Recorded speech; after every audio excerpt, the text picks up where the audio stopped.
Hi everyone, my name is Tasneem Abdur-Rashid and I'm the author of the 30 Before 30 list. It's an absolute honour and privilege to have been longlisted for the Jhalak Prize for fiction. Honestly, I never ever imagined that my little rom-com about a Bengali girl from North London would be nominated for such a prestigious prize, and it's an absolute pleasure to be here today to share with you a little part of the book. The section I'm going to read is going to explore the relationship between my protagonist Maya and her brother Malik, as the book does talk a lot about gender roles and the dynamics between girls and boys in a Bengali household. When I went downstairs, I found Malik in the living room in his PJs, a half-eaten bowl of Frosties on his lap. I guess I wasn't the only one who had woken up late.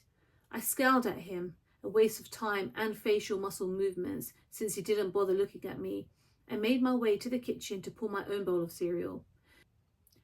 Reaching for the box on top of the fridge, it felt oddly light, so I checked inside it to find it empty, bar one lonely flake. Trying to contain my annoyance, I had no choice but to go for the shreddies instead, but when I went to get milk from the fridge, there was only a splash left in the bottle.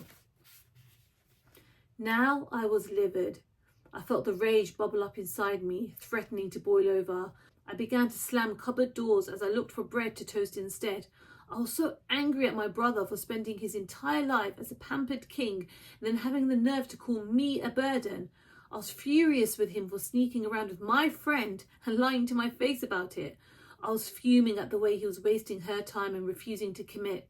Banging a plate onto the counter, I buttered my toast like I was flaying a prisoner, Ramsay Bolton style, working myself up into a real rage.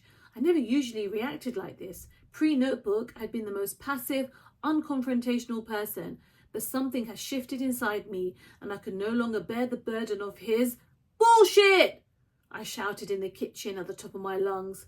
Leaving my decimated toast on the countertop, I stormed into the living room, the almost empty milk carton in one hand and the barren Frosties box in the other.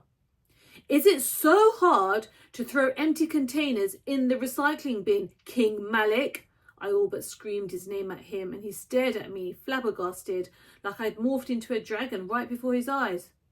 Calm down, he eventually drawled, taking a spoon of his cereal. It's not that deep.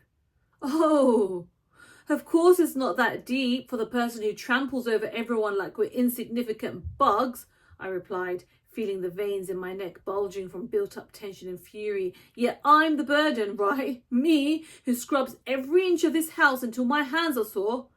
Yes, so what? I do other stuff, so stop bloody screaming at me. What are you, in your period or something? You behaya, beshoram, biadob, I shouted in Bengali, completely losing it. You're so shameless, mannerless. With that, I threw the milk carton at him, hitting him square in the head.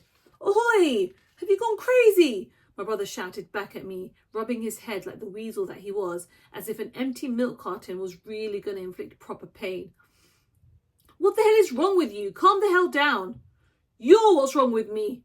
This time, I threw the cereal box at him, Frosty's crumbs flying everywhere, but I was too angry to control myself, even though somewhere deep beneath the lava, I knew that it would be me who would have to clean it all up. As usual. As usual. These thoughts stoked the fire that was now burning rampant. Your selfishness, your entitlement, the way you get every little thing you want. Are you bloody kidding me? Now he was shouting at me. How do I get everything I want? I'm the one in the shitty box room, not you, when I'm the one who pays for stuff. Yeah, you clean up and help Ma. Big deal. I'm the flipping family Uber driver. You swan into my room whenever you want, waking me up and making me drive you to places at dawn. And I'm the one who's selfish. Book a bloody taxi, you cheap, lazy git. We were both screaming at each other so loud that my face was sweating and my throat hurt. My voice was on the brink of disappearing. Malik was no better off than me. At one point, his eyes looked like they were going to fall out of his head. And then I burst into tears, hating myself more as a tear streamed down my scarlet cheeks. Do you know what it's like, being the daughter no one wanted and the sister of the son everyone reveres? It's all in your psycho head, he shouted at me, unmoved by the huge droplets of water that was spilling down my face. You've got issues, Zaffre, and it has nothing to do with me.